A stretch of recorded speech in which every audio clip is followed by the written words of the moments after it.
Pois é, máscara é uma coisa chata para qualquer um de nós. Isso todo mundo concorda. Agora, é muito mais chata ainda para quem usa barba, como eu. Se vocês repararem bem, verão que há sempre um resto de barba que não é coberto pela gloriosa máscara. E isso, para muitos, lembra uma senhora num biquíni muito curto, indo para o piscinão de Ramos no domingo, sem fazer a devida depilação nas pernas, não é mesmo? Pois é.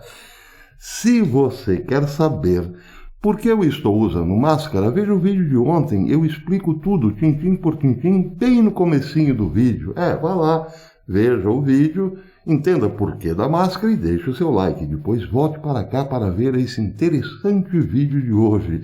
Interessante e muito preocupante. Alô, bom dia, você está no canal Professor Belém nesta quinta-feira, dia 25 de maio de 2023, dia em que os tambores de guerra batem e batem forte. Eu tenho 3 notícias sobre os tambores de guerra bastante preocupantes. Uma vem lá da Rússia. Moscou informou que aeronaves bielorrussas já estão adaptadas para possível uso de armas nucleares. A notícia sobre isso foi publicada no RT News, que diz que o ministro da Defesa russo, Sergei Shoigu, anunciou hoje, quinta-feira, num encontro com seu homólogo bielorrusso, Viktor Krenin, em Minsk, que parte dos aviões bielorrussos já está adaptada para transportar ogivas armas nucleares táticas, segundo a notícia. Durante a assinatura dos documentos que regulam o armazenamento de armas nucleares táticas russas na Bielorrússia, Shoigu observou que os pilotos bielorrussos receberam o treinamento necessário e lembrou que Minsk também recebeu um complexo tático operacional Iskander-M, capaz de lançar mísseis convencionais, mas também mísseis com ogivas nucleares. A Bielorrússia, então, poderia ter como alvo preferencial a Ucrânia, obviamente, mas também a Polônia, dada a sua proximidade com o país polaco. Shoigu disse também, abre aspas, devido às ameaças extremamente graves e à atividade das missões nucleares conjuntas da OTAN, somos forçados a tomar medidas de resposta na esfera nuclear militar. De acordo com a decisão de nossos comandantes em chefe, o presidente Vladimir Putin e Alexander Lukashenko, o trabalho foi organizado para implantar armas nucleares não estratégicas da Federação Russa e no território da República da Bielorrússia. Ao mesmo tempo, Shoigu enfatizou que a implantação de arsenais nucleares táticos em solo bielorrusso não transfere o controle de seu uso para Minsk. Isso está restrito ainda a ordens de Moscou, como era no tempo da antiga União Soviética. Portanto, disse ele, é o lado russo que decide se usará armas nucleares ou não. O ministro da Defesa russo sublinhou que as medidas adotadas por Moscou e Minsk estão de acordo com todos os compromissos jurídicos internacionais que estão em vigor no momento. O ministro russo, por outro lado, destacou que ambos os países podem adotar medidas adicionais para garantir a segurança do Estado da União entre as duas nações e reagir à situação político-militar. Ele só não disse quais seriam, então,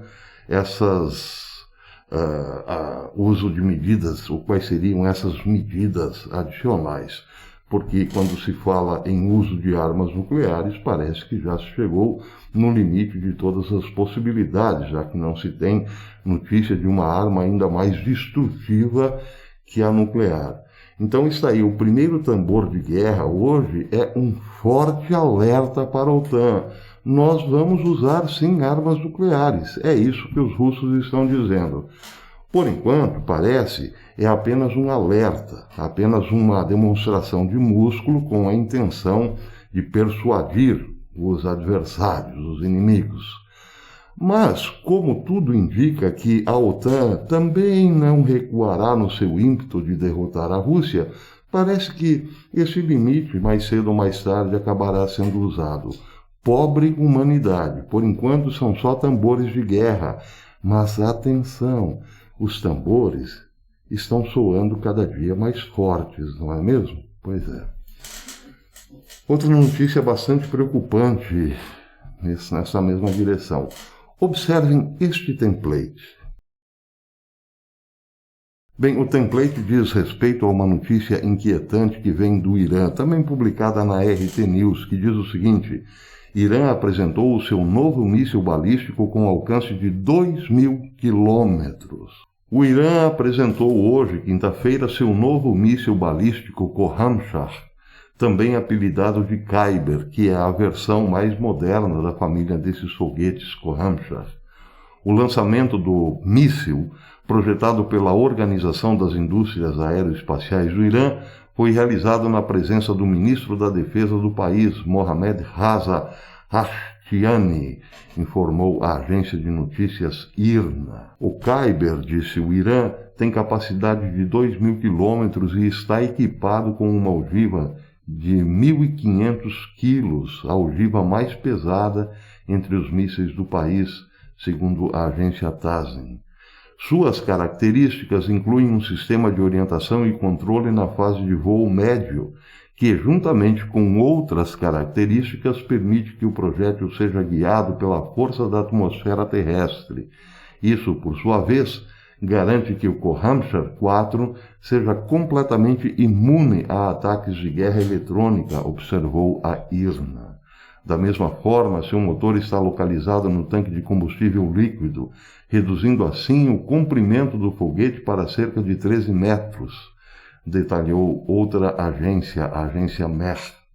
A preparação rápida e os recursos de lançamento são outros fatores importantes do Kyber, que pode ser disparado em menos de 12 minutos.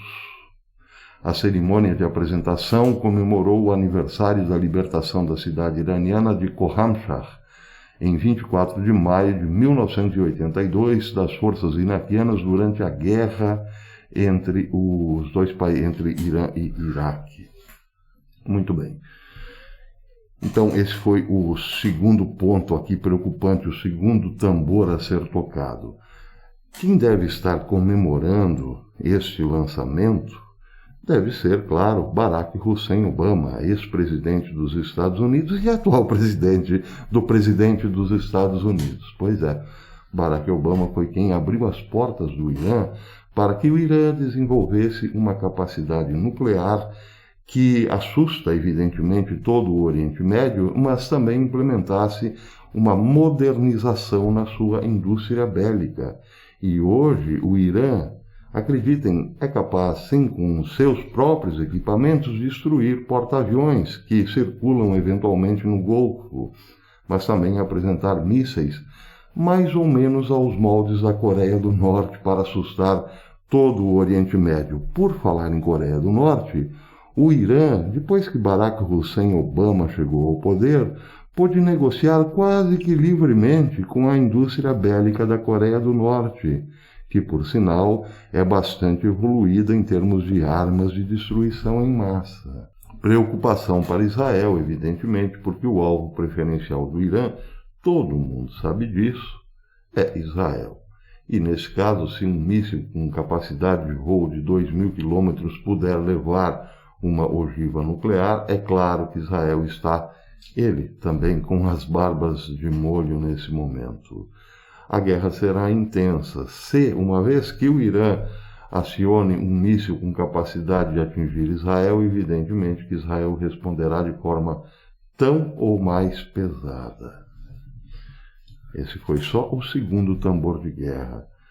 O terceiro vem lá da China. A China fez uma simulação de guerra contra os Estados Unidos e, na simulação, acabou afundando o porta-aviões Gerald Ford.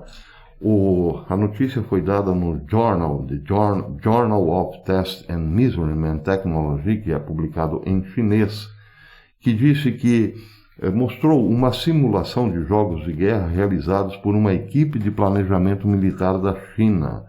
Disse o jornal que o teste simulou 20 batalhas intensas contra os Estados Unidos no Mar Meridional.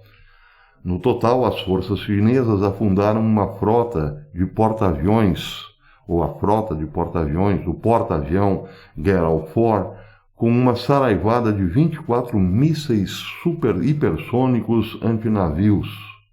A simulação, diz o jornal, foi executada em uma plataforma de software de jogo de guerra convencional usada pelos militares da China. No cenário, os navios dos Estados Unidos são atacados após continuarem ou aproximarem-se de uma ilha reivindicada pela China no Mar da China Meridional, apesar dos respectivos avisos.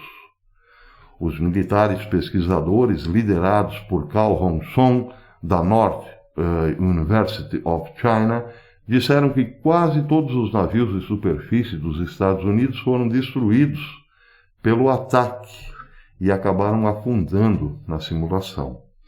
Os jogos de guerra, diz o jornal, sugeriam que o grupo de porta-aviões dos Estados Unidos, anteriormente considerado infundável por suas armas convencionais, poderia ser destruído com certeza, disseram os militares chineses, com certeza, por um número relativamente pequeno de ataques hipersônicos, disseram eles. A equipe disse que 2 modelos de mísseis hipersônicos antinavio com desempenhos bem diferentes foram lançados na simulação, com alguns lançados de lugares tão distantes quanto o deserto de Gobi.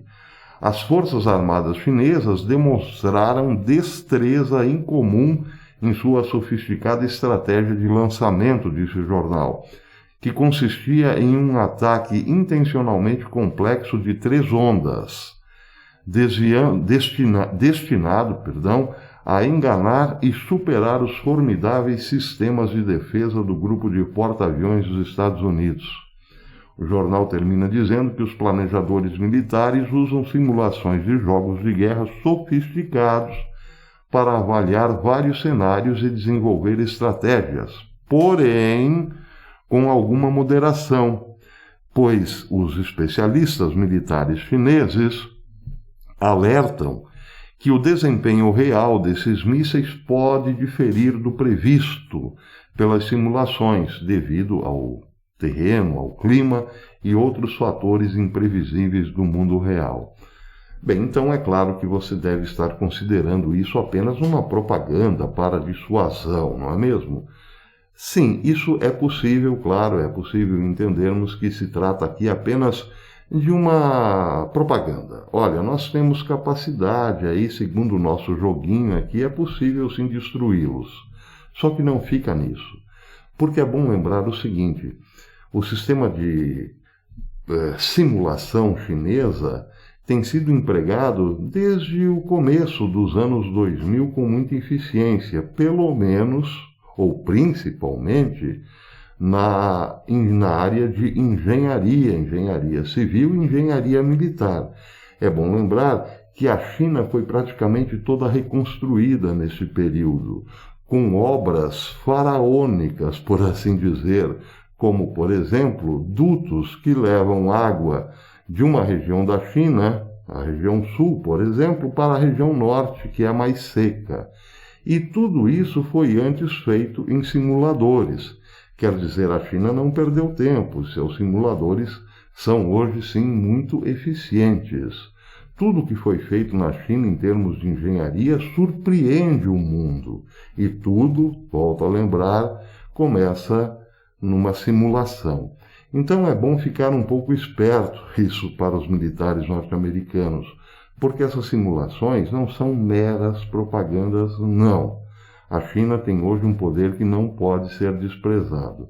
Seja como for, esse terceiro tambor de guerra, por enquanto, ainda é um tanto quanto virtual. Mas é bom lembrar que hoje, do virtual para o real, é um pulinho bem curto, não é mesmo? a capacidade da China pode surpreender, sim, na área militar. Bem, então é isso, meus amigos. Uma quinta-feira com fortes batidas nos tambores de guerra. A Rússia, com a Bielorrússia, anunciaram que estão prontas para realizar ataques nucleares táticos contra a OTAN, contra os países da OTAN. E o Irã surpreendeu novamente, mostrando uma invejável capacidade bélica ao apresentar um míssil com capacidade de levar 1.500 quilos de explosivos numa viagem de 2.000 quilômetros, assombra novamente Israel. E, finalmente, a China mostra que, pelo menos na simulação, tem capacidade para destruir a frota norte-americana no Mar Meridional. Tambores de guerra, ouvireis tambores de guerra. Mas não será ainda o fim. Será porque Aristóteles disse que o ser humano é um animal racional? Aristóteles julgava que o ser humano tinha capacidade racional. Se ele estiver certo, é possível que esta guerra que se anuncia ainda para esse ano seja finalmente negociada nas bases da racionalidade. Vamos torcer para que Aristóteles tenha razão, não é mesmo? Pois é. Se você gostou desse vídeo, deixe o seu like. Se não gostou, deixe o seu dislike, não tem problema. Mas, se você gosta mesmo deste canal, considere tornar-se membro, porque a sua membresia é o que nos permite continuar aqui na plataforma por mais algum tempo. Amanhã eu volto, se Deus quiser, com quem sabe mais uma historinha sobre máscaras. Até depois.